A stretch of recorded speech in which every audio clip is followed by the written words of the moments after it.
Il avait filmé sa fille avec pudeur, sensibilité et humour. Souvenez-vous, en 2014, le réalisateur canet Bruno Romy voulait raconter la maladie de sa fille Mika, atteinte d'une leucémie. Aujourd'hui, Mika a gagné, elle est guérie et elle a retrouvé l'école en classe de CM2. Depuis septembre, son père filme la suite, le quotidien de sa fille à l'école Victor Le Sage à Caen. Mais très vite, il a été dépassé par le sujet de Mika à l'école et devenu la vie très riche et passionnante d'une classe de CM2. C'est notre Mag du samedi. Il est signé Laurent Marville, Guénel Louis, Serge Brouzès et Bruno Munch. 8h30. Une cour d'école comme des millions d'autres cours d'école. Le maître des CM2, c'est l'homme au chapeau, Bruno Franc. L'autre, c'est le réalisateur Bruno Romy qui filme cette classe depuis septembre et jusqu'à juin prochain. Une année scolaire entière en immersion. C'est le retour à l'école de sa fille Mika qu'il a voulu capter au départ. Au début, je filmais surtout Mika en fait. Et assez vite, je me suis aperçu que donc Mika c'est plutôt une bonne élève, plutôt très disciplinée, on le voit. Et donc très vite, j'ai dérapé sur les autres élèves. Et ben voilà, ils sont heureux d'être là. Ils sont heureux d'être là, ils sont heureux de se lever le matin pour aller à l'école. Donc ça devient un peu un film sur le bonheur. Le bonheur à l'école. Bonheur à l'école. Ça pourrait être ça le titre? Ça pourrait être ça. Ce matin, excursion des CM2 au studio d'enregistrement d'Isaac Azoulay. Toujours pour le bien du film. Vous avez entendu ce qu'on a fait là? Le mix de l'autre morceau? Bah oui, puisqu'on a fait du... Ah, Ils ont dansé dessus. Ah, oui. Bon, ça vous a plu? Oui. Bon, on va essayer de faire pareil. Alors. C'est la deuxième fois qu'on vient dans le studio d'Isaac. En fait, Monsieur Franc, je ne savais pas avant, mais il les fait chanter beaucoup, les enfants, dans la classe. Bon, c'est la deuxième chanson. On a fait Il en faut peu pour être heureux par rapport au livre de la jungle.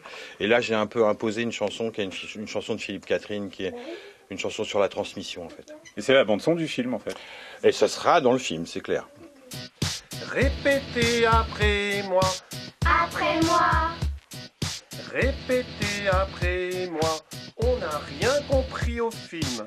On n'a rien compris au film.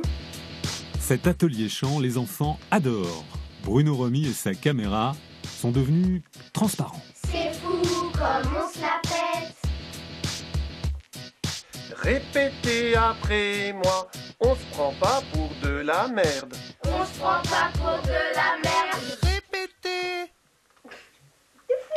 Bah, au début, c'était un peu plus compliqué, mais après, en fait, on s'habitue. Ouais, on s'habitue. En fait, on l'ignore. Bah, mais comme ça, il nous a dit pas là. Ouais. Ok, silence. Action. Ça frappe. J'entends qu'on frappe. Disons ça frappe. Ne sais pas quoi, pas où, pas qui. De façon surprenante, ça a été très facile. Et je crois que l'argument massu était le suivant, c'est qu'on a évoqué deux arguments. Le jour de la rentrée, avant qu'il commence à filmer. Premier, c'est que moi, en tant que maître d'école, je ne pouvais pas supporter ça. C'était pas acceptable. On venait pas à l'école pour faire des coucous à la caméra. Donc, s'il se comportait comme ça, il faudrait que j'intervienne sur un plan, disons, de discipline.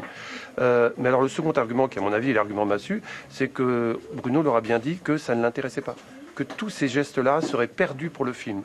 Et là, alors là, de façon presque magique, ça produit un déclic qui fait que dès le premier jour, ils sont comportés normalement, ils sont mis à travailler et ils font abstraction de la présence de Bruno. Yes, I do. Yes, I do. Pour l'heure, le matériel s'accumule. Bruno aura sans doute 150 heures d'images en juin. Une incroyable richesse humaine. En fait, c'est comme si j'avais 24 diamants et je filme ces diamants. Le visionnage, c'est à la maison. Il faut commencer à faire le tri de ces moments exceptionnels qui traduisent le caractère organique de la classe. Les élèves, l'instituteur et les locaux forment un tout, et c'est ce tout qui fonctionne. Au début, je filmais la récré, la cantine, mais en fait, c'est pas ça, vers ça que je veux. En fait, l'enfant, une fois qu'il est ailleurs, c'est-à-dire dans la cour ou à la récré, et ben c'est plus la classe en fait. Ça devient simplement bon, ils sont en récré, ils s'amusent quoi. Alors peut y avoir des pépites de, ça peut être drôle et tout, mais donc c'est pour ça qu'en fait l'idée c'est pratiquement, enfin je voudrais faire tout dans la classe en fait. Toujours en recherche d'une piste, d'une direction pour le montage, Bruno Romy poursuit sa quête. En attendant, il a sa place sur la photo de classe. Sortie du film, peut-être dans un an. On verra. Jusqu'à la fin de leur travail pour faire le ménage.